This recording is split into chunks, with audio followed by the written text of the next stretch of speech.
Bearcats fans, what is going on here? I'm Neil Meyer with Cincinnati Rivals. JT Smith with Cincinnati Rivals, front office news.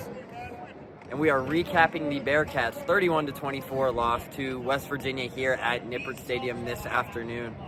Overall, JT, I'll kick it off to you before I give you my thoughts on this. What is your thoughts on the game this afternoon? Man, if you look at the stats, you would think there's an error on the score. Like, as the Bearcats lost 31-24. Sorry about that. I'm having an error, just like you would think those stats were.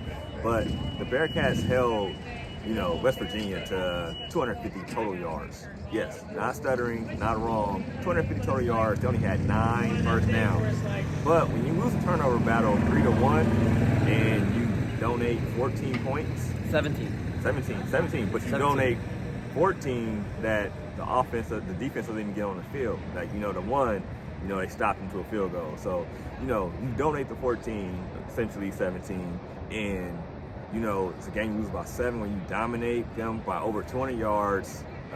Even though, like, at times, the offense was a little choppy at times, but, it goes from, looks like they almost had West Virginia look like they were ready to pack it up early in the game, and then you go for 4th and 1. I think they should have, me personally, I would have gave it to Corey Kiner if we're going to go.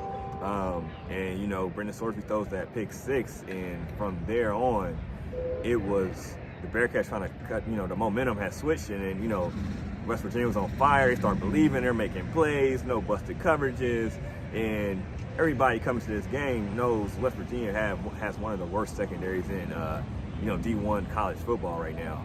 And for them to be able to control the game with how they played is something that you wouldn't believe unless you saw it with your own 2 eyes.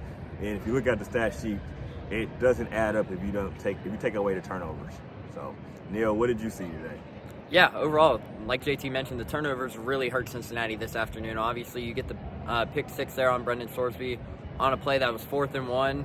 Probably, me personally as well, like JT said, probably would have handed that ball off to Corey Kiner, but Brendan Sorsby was trying to do a little bit too much there, and he even admitted that after the game. So he tried to float one away on 4th and 1, and then it resulted in an 80-yard pick 6. And I mean, right from there, that changed momentum here at Nippert Stadium, and it really, next thing you know, it was like a repeat of last year. It kind of felt like a little bit there in the blowout versus West Virginia last season, because then 3 plays later after the pick 6, Brendan Sorsby gets the first down and then tries to keep the play going, fumbles it. West Virginia takes over deep in Cincinnati territory again. They hold them to a field goal on that drive, but then next thing you know, late in the 4th quarter with an opportunity to go down the field and maybe potentially tie this game up in the final minutes. Or take the lead. Even. It was down 3. Down 3, yeah. So they could have took the lead there. It was 24-21 at that time, and then Brendan Sorsby tried to throw the ball away, and it slipped out of his backhand while he was taking a hit. So overall, that ball resulted in a scoop and score for West Virginia. So instantly, there's 17 points off the board. But you look down, Cincinnati outgained West Virginia today, 436 to 286. So nearly by 200 yards of total offense. 24 first downs for Cincinnati compared to 9 for West Virginia.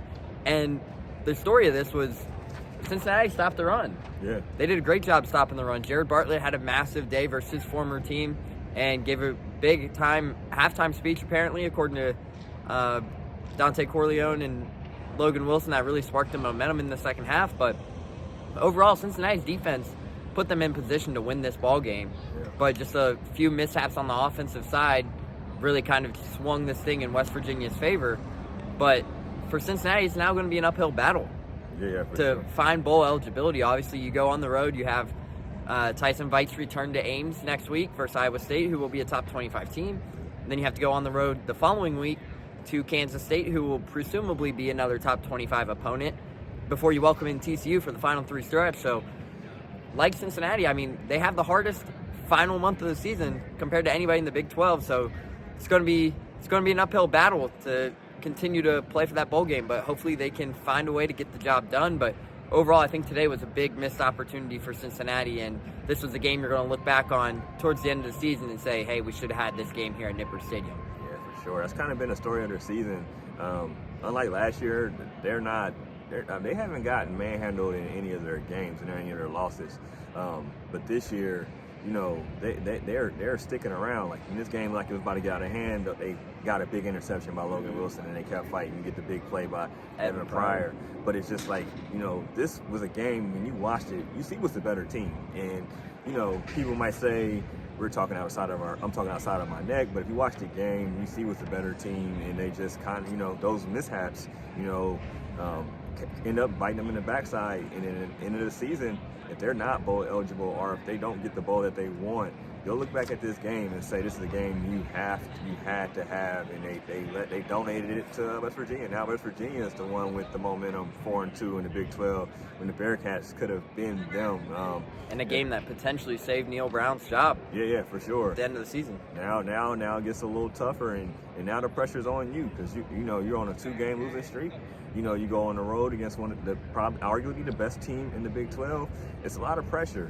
Even though Tyson Vite is familiar with those guys, you still got to go out there and do it.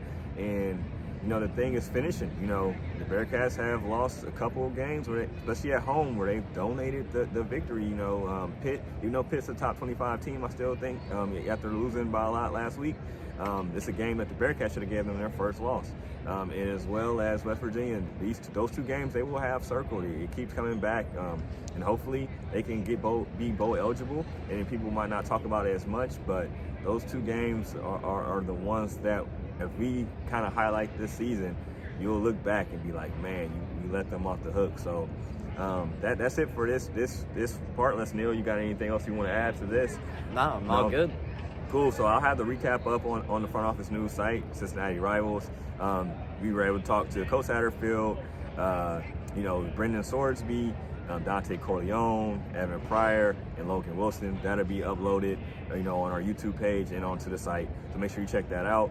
We'll be dropping some more content. So with basketball and football going on, make sure you guys check it out. Subscribe. We're close to 500, guys. Help us get to 500 by the end of the week. We just need about 15 more. Our goal is to get to 1,000. We're not buying subscribers. So try to help us be legit, find a legit Bearcat Nation, TFON Nation, and get us up to 1,000 so we can keep this growing, guys. And I'm JT Smith. And I'm Neil Meyer. And we're signing out.